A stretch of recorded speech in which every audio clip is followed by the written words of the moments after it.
সাথে আজকের কর্মসূচি সফল করবেন। যারা শৃঙ্খলা শেষ কর্মসূচি সফল করবেন তারা এই দেশের দেবেন খালেদা দেশনায়ক তারেক রহমান সাহেবকে বাংলাদেশ থেকে বাঁচায় দেশ নেতাকে মুক্ত করতে চায়।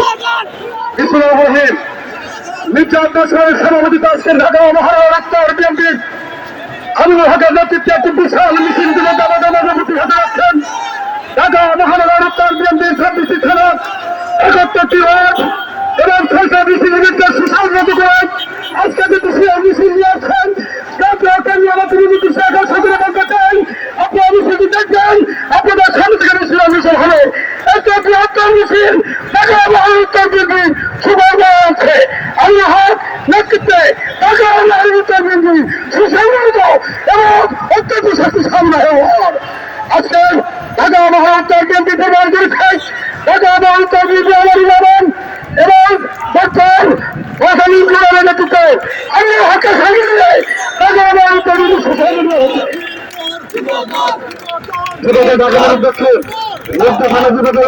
মাসুদের নেতৃত্বে আমরা তাদেরকে ধন্যবাদ জানাই। ঢাকা মহানগর দক্ষিণ ওয়ারি থানা পরিচিত থেকে এটি মিছিলের সামনে ধন্যবাদ জানাই। প্রিয় নেতৃবৃন্দ, বেগম খালেদা জিয়ার মুক্ত করে আন্দোলন সংগ্রামে আজকে লক্ষ লক্ষ নেতা কর্মীদের উপস্থিতিতে রাজপথ প্রতিষ্ঠিত হবে। অনেকে হাজার হাজার নেতা কর্মী নিয়ে আজকের এই সময়সূচি হচ্ছে। দয়া করে যাদেরকে নিয়ে আসবেন তারা যেন অবশ্যই বসে থাকে। মিছিল শেষ করে আপনাদের জায়গায় বসে করে মিছিল সফল করার জন্য আপনাদেরকে অনুরোধ করছে। দেশনেত্রী বেগম খালেদা জিয়া আজকে যদি আমরা সুশৃঙ্খলভাবে সমাবেশ শেষ করতে পারি তাহলে দেশনেত্রী বেগম খালেদা জিয়া সুখী হবেন, খুশি হবেন। ইনশাল্লাহ সুশৃঙ্খল একটি বাহিনীর মধ্যে দিয়ে যুদ্ধ বিজয় সম্ভব। আমরা